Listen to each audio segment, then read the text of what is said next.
रानो चिड़िया, हरियाली तोती और बबली कबूतरी सभी सुबह सुबह उठकर अपने अपने घरों की सफाई कर चुकी थीं। रानो चिड़िया अपनी पूजा की थाली सजा रही थी।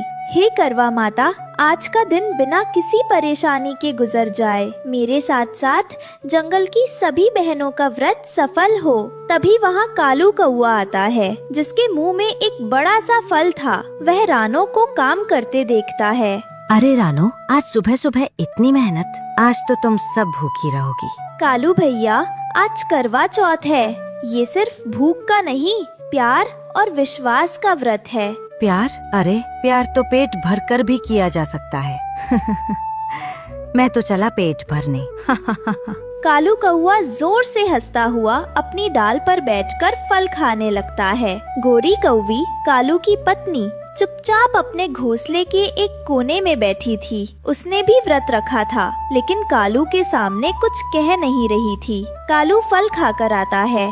गोरी, तुम यहाँ क्या कर रही हो? चलो कुछ खा लो। देखो, मैं तुम्हारे लिए मीठा जामुन लाया हूँ। मुझे भूख नहीं है।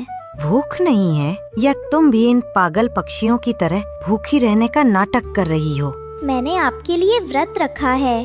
मेरे लिए? मैंने कहा था तुमसे ये सब करने को। मुझे ये भूखे रहने वाले खेल पसंद नहीं। जब भूख लगे तो खा लेना, समझे? कालू कौवा गुस्से में वहाँ से चला जाता है। गोरी की आंखों में आंसू आ जाते हैं। जंगल की सभी पत्नियाँ एक बड़े बरगद के पेड़ के नीचे इकट्ठा हुई थीं।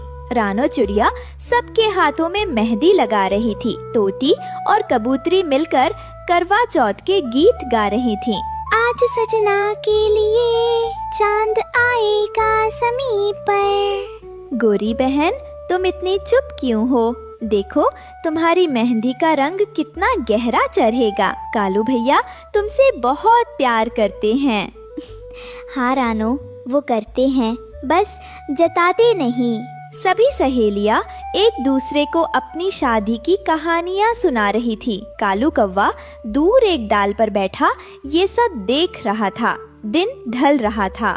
सुबह से भूखी प्यासी गोरी अब बहुत थक चुकी थी। कालू ने देखा कि गोरी का चेहरा पीला पड़ गया है। ये इतनी जिद्दी क्यों है? सुबह से कुछ नहीं खाया। अगर इसे कुछ हो गया तो? मैंने ही तो इसे गुस्सा दिलाया था। कालू का दिल पहली बार अपनी पत्नी के लिए पिघला। वो चुपके से एक मीठा फल लेकर गोरी के पास गया। गोरी, ये खा लो, किसी को पता नहीं चलेगा। मैं नहीं देख सकता तुम्हें ऐसे। अगर मैं ये व्रत आपके लिए ही तोड़ दूं, तो इसका क्या मतलब रह जाएगा? अगर मैं ये व्रत आपके लिए ही तोड़ दूं, तो इसका क्या मतलब रह जाएगा? आप चिंता ना करें, बस चांद निकल आए, फिर मैं ठीक हो जाऊंगी। गोरी का ये जवाब कालू के दिल में तीर की तरह लगा। उसे एहसास हुआ कि गोरी का प्यार कितना सच्चा और गहरा है। सूरज डूब चुका था। जंगल की सभी पत्नियां अपनी अपनी पूजा की थालियां लेकर पहाड़ी पर इकट्ठा हो गईं, जहां से चांद सबसे साफ दिखता था। उनके चेहरों पर इंतजार की चमक थी। सभी के चेहरों पर चिंता की लकीरें उभर आईं। सस्पेंस का माहौल बन गया। 1 घंटा बीत गया, फिर 2 घंटे। बादल हटने का नाम ही नहीं ले रहे थे। हवा और ठंडी हो गई थी। सभी पत्नियां अब बहुत थक चुकी थीं। उनके पतियों के चेहरे पर भी परेशानी साफ दिख रही थी। अब क्या करें? मुझे तो चक्कर आ रहे हैं। हिम्मत रखो बहन, करवा माता हमारी परीक्षा ले रही हैं। कालू कौवा भी वहाँ मौजूद था। वह अपनी पत्नी गोरी को देख रहा था, जो अब बहुत कमजोर हो चुकी थी। आधी रात होने को आई थी। बादल और भी घने हो गए थे। अब चांद के निकलने की कोई उम्मीद नहीं बची थी। कुछ छोटी चिड़ियां रोने लगी थीं। अब चांद नहीं निकलेगा, हमारा व्रत अधूरा रह जाएगा। नहीं, ऐसा मत कहो, विश्वास रखो। लेकिन रानो की आवाज में भी अब पहले जैसी मजबूती नहीं थी। गोरी कव्वी की आंखें बंद हो रही थी। वह लगभग बेहोश होने वाली थी। यह देखकर कालू से अब और बर्दाश्त नहीं हुआ। कालू अपनी जगह से उठा।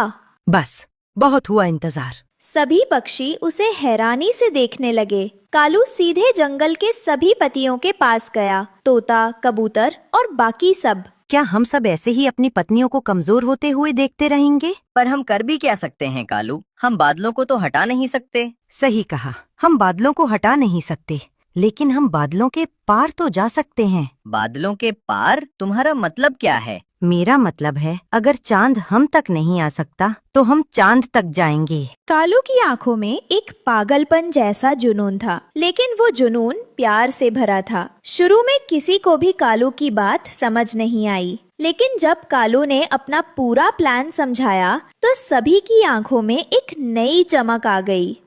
हम सब जितने भी पति हैं एक साथ उड़ान भरेंगे। हम इन बादलों को चीरकर ऊपर जाएंगे और वहाँ जहाँ चांद चमक रहा है, हम अपनी पत्नियों के लिए कुछ ऐसा करेंगे कि उन्हें नीचे से ही चांद दिख जाए। ये खतरनाक हो सकता है कालू, बादलों के बीच तूफान भी हो सकता है। जो प्यार के लिए खतरा न उठा सके वो प्यार ही क्या तुम सब मेरे साथ हो? कालू के इस बदले हुए रूप और उसकी हिम्मत को देखकर सभी पति जोश से भर गए। हम तुम्हारे साथ हैं। तालू के नेतृत्व में सभी पतियों ने एक साथ उड़ान भरी। नीचे उनकी पत्नियां हैरानी से उन्हें देख रही थी। वे घने काले बादलों के अंधेरे में घुस गए। ये एक मुश्किल और खतरनाक सफर था। कई पक्षी थककर हार मानने लगे, लेकिन कालू सबसे आगे उड़ रहा था और चिल्ला रहा था, हिम्मत मत हारना। सोचो, नीचे तुम्हारी पत्नियां तुम्हारा इंतजार कर रही हैं। बस थोड़ा और फिर एक जादुई पल आया। वे सब बादलों की मोटी परत को चीरकर ऊपर निकल आए। सभी पति उस खूबसूरत चांद को देखकर हैरान रह गए। दोस्तों, अब जल्दी करो, हमें अपना काम पूरा करना है। कालू के प्लान के अनुसार कुछ पक्षी जंगल से अपनी चोंच में सैकड़ों चमकते हुए जुगनू पकड़कर लाए थे। उन सब ने मिलकर बादलों की सफेद चादर के ठीक ऊपर उन जुगनुओं से एक बहुत बड़ा चांद का आकार बनाना शुरू किया। जुगनुओं की टिमटिमाती रोशनी मिलकर एक अद्भुत दृश्य बना रही थी। नीचे जंगल में सभी पत्नियां निराश होकर बैठी थीं। तभी रानो चिड़िया ने चिल्लाया, देखो, ऊपर देखो। सबने ऊपर देखा। सभी पत्नियों की आंखों में खुशी के आंसू आ गए। उन्होंने उस प्यार के चांद को देखकर अपना व्रत तोड़ा। जब सभी पति नीचे लौटे